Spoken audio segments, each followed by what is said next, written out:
Evan Runner book has been released. It's been out. It's doing great. This ritual stuff works, and how the basic fundamental of how to, offer to the gods, and how to pray to them and how to connect to them, and just building the entire ritual culture is just so important for us, and to understand that. And there's a lot of things that are different from what people are used to, and but the idea is not to try to conform to, a status quo, but rather to use the research, use the material, that the things that we learn from the study, and then we develop that from that, right? So today I want to talk to everybody about something that I had a discussion with somebody the other day, and it was a really great discussion. I met some people in our area who are just really awesome, and we were sitting there talking about the religion itself, and some of the people that are involved in it, all the people that are involved in the community. Most of us, are involved in some sort of combat training or something like that. We practice jujitsu or grappling or karate or some kind of martial art and stuff like that. And the question was arising, like, are all of us like that? And I've been thinking, and I told her, obviously not. I mean, we have people who are just of all walks of life, all different kinds of threads, and people who do different things. It just happens to be that our group of friends are like that. But the thing about it is that it got me to thinking about that question, about the idea behind that, right? And what that means, what it means to have like sort of a title behind the religion, and there are people, other people, not these people, obviously, other people who try to pigeonhole things. They try to pigeonhole a religion. They try to make it like it's a religion about this specific thing.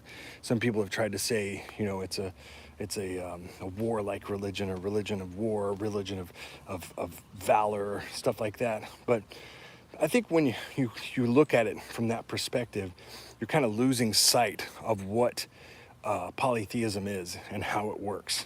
And the reason why I say that is because the nature of polytheism in itself, and the whole purpose of its existence, is to represent life, right?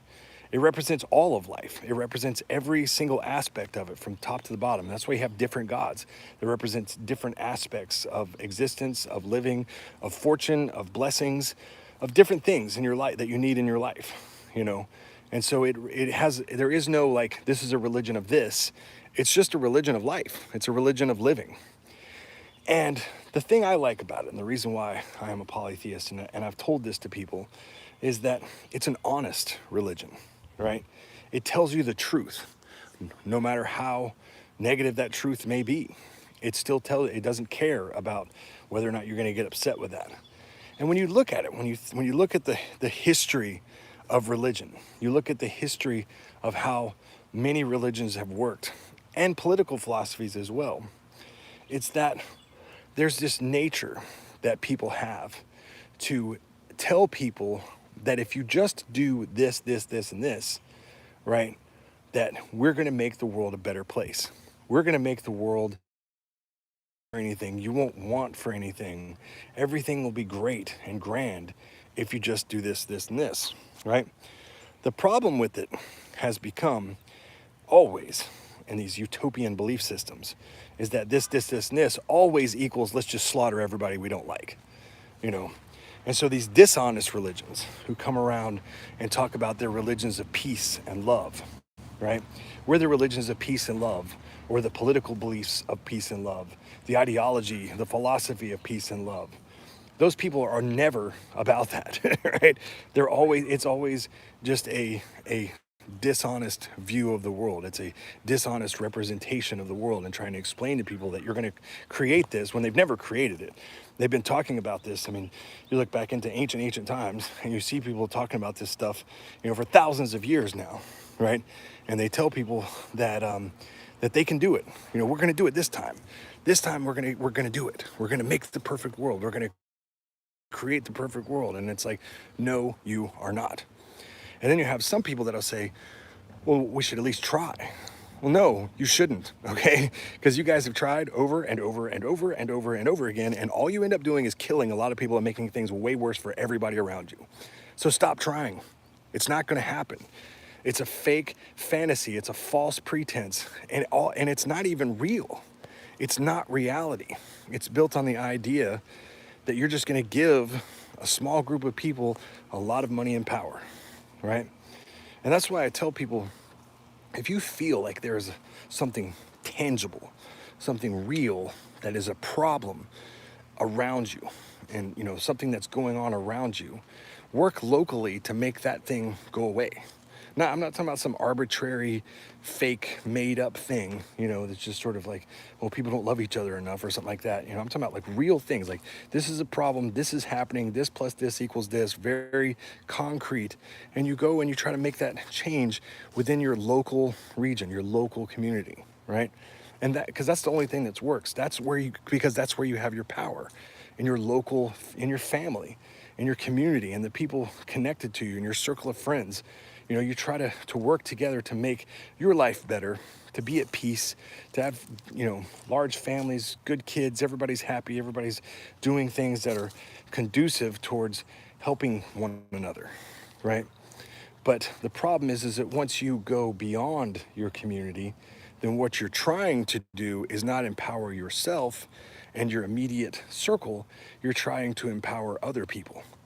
And this isn't like me just saying something, this is like almost mathematical. Like if you can't give yourself the power to go and do these other things outside of your community, because you're not going to go there. You're not going to go there like every day and work with these other communities and sit there and talk to them and all that stuff. Some people build organizations and they spread around and all that stuff, but all that ends up doing every single time is when you're building nonprofits or you're building corporations or you're building governments, all you're doing is giving people the power to overcompass everybody. And that power centralizes and centralizes and centralizes and gets stronger and stronger and stronger, and you end up with things that are just out of control. And yes, we definitely want to enable the donate button. We should do that.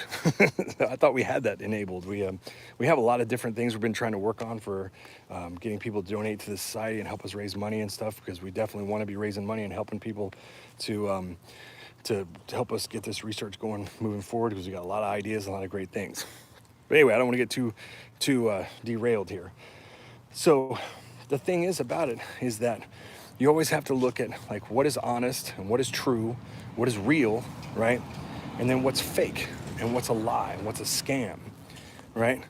And the idea that you're going to unite the world under a single ideology or a single belief or a single concept.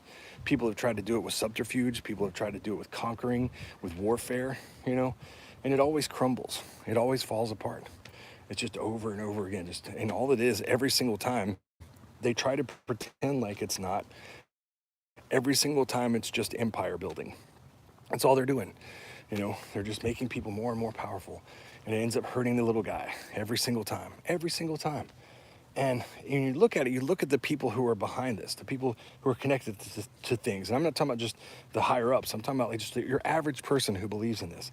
They become so obsessed with it. It becomes the central core of their very existence that 9 times out of 10, probably 10 times out of 10, unless it's just like mentally ill people, it's people who believe in this stuff, people who believe in this stuff, who go kill people, who go attack people, who go try to perform assassinations, who try to, jump people for no reason. I mean, it's these mentally unhinged people who got it in their head that all we have to do is stop these people or shut these people down or attack these people or demonize these people or do something. And if we just do it, then we'll have our way and we will accomplish this grand fake utopia that we believe is going to happen. And it's like, what does that even look like? What do you imagine is going to happen? Do you think that you're going to kill a whole bunch of people, and then after all those people are dead, the sun's going to come out and everybody's going to hold hands and we're all going to sing kumbaya and the world's going to be just this perfect place and no one will ever be hungry? And I mean, do you really believe that's like reality? Like that's a fact to you? That's something that you believe is like actually going to happen? No, it's not, And they're saying, well, we ought to try. Well, we ought to try to make it where the whole planet is covered in gold. Let's just do that. Well, we ought to try. I can come with some ridiculous fantasy about anything and say we ought to try to do it. But then at the end of the day, if you see that what you're doing just hurts people, maybe you should stop trying to do it, because you're not helping. You're not helping anybody. You're not benefiting anybody, or you're benefiting a few people. And those people are getting very rich and very powerful off what you're doing. And that's the way it's always been every single time. Every single time, it's never not happened. It's every single time. That's all you're doing is you're being tricked, you're being played, you're being scammed by the same old scam that just gets recycled and recycled over and over and over again. And you get scammed by these people, and they tell you that they're working for you. They're really going to make the world a better place. But then they show you that it's not a better place. Like you look at the whole idea of like social media. Social media, when all these companies came out, Facebook and YouTube and all of them. I mean, I realize I'm on YouTube right now, right? But when they first came out, they swore up and down that they were going to connect the world, right? We're all going to be connected. We're all going to be one, right? Isn't that the language they like to use? We're all going to be one. And now look at us. Like, we're more disconnected than we've ever been. You literally look down the streets. Like, when I was growing up, and a lot of people were growing up, kids would be, playing street hockey and riding their bikes. And, and you would just see kids in neighborhoods everywhere. Now it's like ghost towns. They've disconnected us from everything. Kids don't even want to play outside anymore. I get on my kids all the time, go outside, go play. But the problem with it is that when I do send them outside, they're riding through a ghost town, and there's no other kids that want to go outside and play because they want to be stuck on their screens. They want to be on social media. They want to be playing games on video games and stuff like that. And so you've literally destroyed connectivity, real, actual connections to people. You've destroyed it. But then you ask them if they care about that. Of course they don't. They care about it for their kids, because none of these tech moguls put their kids on social media or electronics at all. And all of them go to Waldorf schools, which are super expensive, but don't allow electronics in them whatsoever. And so, that's the truth. And so, you're being scammed. They all know that they're being scammed, but they do it anyway because they believe in the vision. They believe in that they can do this, that they can accomplish this. And we have to try.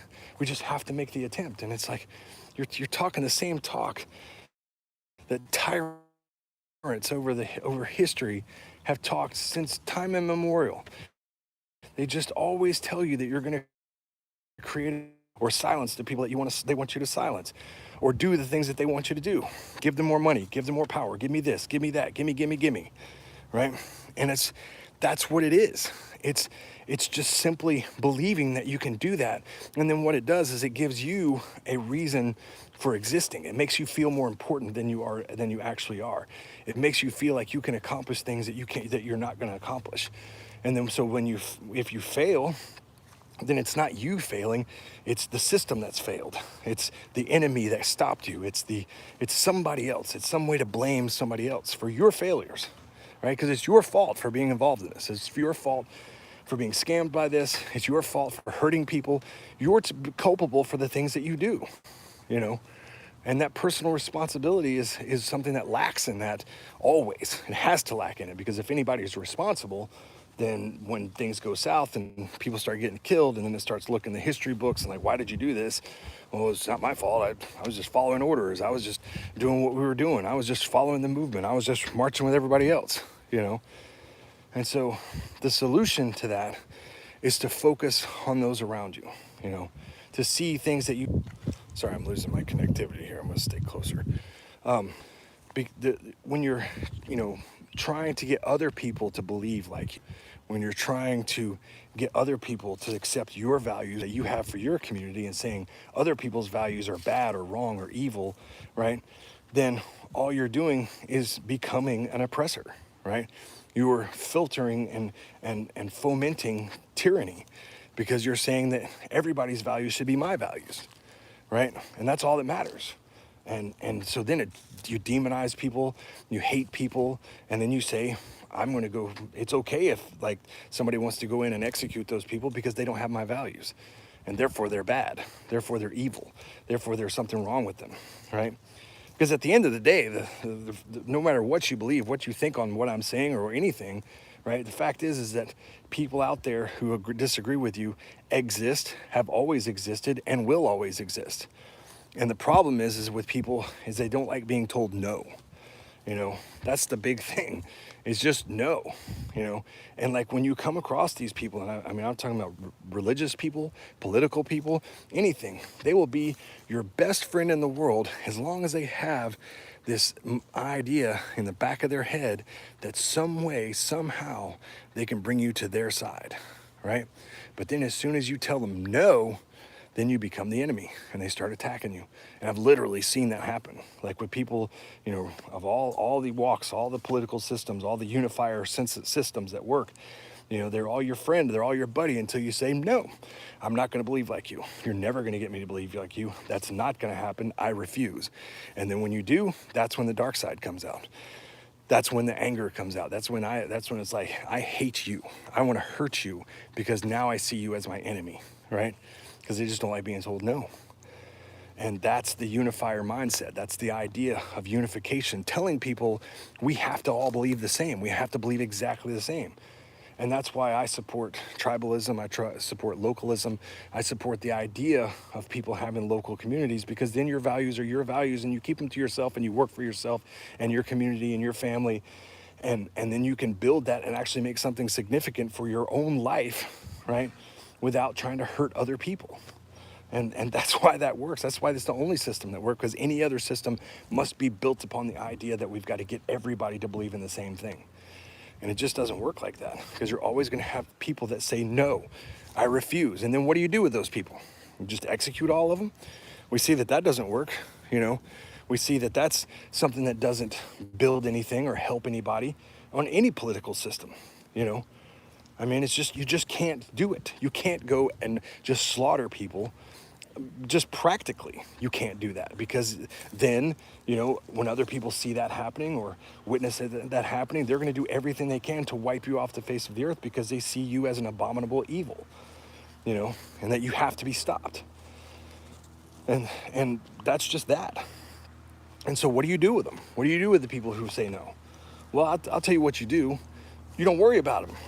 You're over in your community, you're doing your thing, you're with your circle, your tribe. Be your tribe, do your thing. Let me be my tribe, and we'll do our thing. And then we'll set up our boundaries and our communities and our territories, and that will be us and you will be you. You know, and good fences make good neighbors. And that's it, you know. And people are like, well, that's division. And people talk about division. You hear that.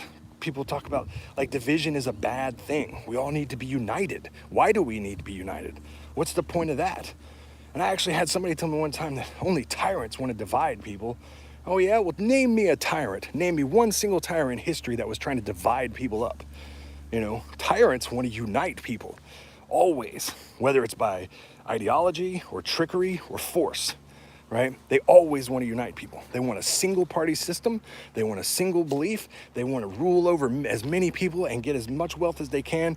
Unity is the very thing that creates tyranny, because once you have unity, then you can push uniformity, and uniformity becomes singularity, and then that singularity, that's a tyrannical system, because then you're not allowed to say no. No, I refuse. I'm not going to be a part of this. I don't like it. I don't want to be a part of it. It's not my thing, you know. So division is sovereignty. It's saying this is us. We have our own identity. We have our own culture. This is what we do, you know? And it's like, you see the fruits of unification. You see the fruits of that, where it's like, where people try to force one another to believe a certain way. You see how that works. It doesn't work. It only ends up with people under some very, very nasty regimes, very, very nasty groups of people. When you look at like a tribe, like let's just look at like tribes in like South America and Africa and stuff like that. Yeah, tribal warfare happens, okay? But typically they just do their thing, you know? They hunt, they feed, they feast, they eat, they have sacrifices to their gods, they do their thing, and then they have, you know, their culture and their identity, and it's who they are. You know, people who talk about tribal warfare is like some horrible thing, and it's like, you know, we literally slaughter people all the time in our society. We have technology that'll just wipe out entire civilizations at the push of a button. We talked, like we somehow have a higher ground or on any of that stuff. And that's really what the unifier model is always about trying to put, blinders on people's eyes and make them believe that what they're doing is better. All kinds of wars. You still have all kinds of stuff, all of it's there in your society. It's just in different forms. Slavery is prison slave labor, which is legal in the US Constitution. There's, slave trafficking, sex trafficking, all that stuff happens. People just turn a blind eye to it and they think, well, it doesn't matter as long as I don't see it, I'm good, but it's still there. And so it doesn't make your civilization better than any others, and that's the way it is. All right. So anyway, that's my rant for the day. Appreciate everybody for getting on here and commenting and joining me. But just remember, like when we're talking about polytheist religion, we're talking about honest religion. War is a part of life. Conflict is a part of life. That's why there are gods of war and conflict. There's also gods of peace. There's gods of happiness. There's gods of love. There's gods of healing, and hope. I mean, there are deities that represent this because these are all aspects of life. And only a fake god or a fake religious leader is going to tell you that their faith, that their religion is only centered around one single aspect of life, as if those other aspects don't exist. Then it's a scam. They're lying to you, And when you look at these religious texts and their gods are basically gods of war as well, and ask their followers to do some of the most horrendous things to people that disagree with them, it's obvious that it's a scam, but believers won't accept that. No, it's all love and peace. Everything's wonderful, happy, beautiful. Everybody's always happy, and all things are good. And it's like, that's just not true. And so you have to be honest with yourself. You have to look at that, and they don't care if you do or don't. All right. Okay, everybody have a good night. Take care and hail the gods and goddesses.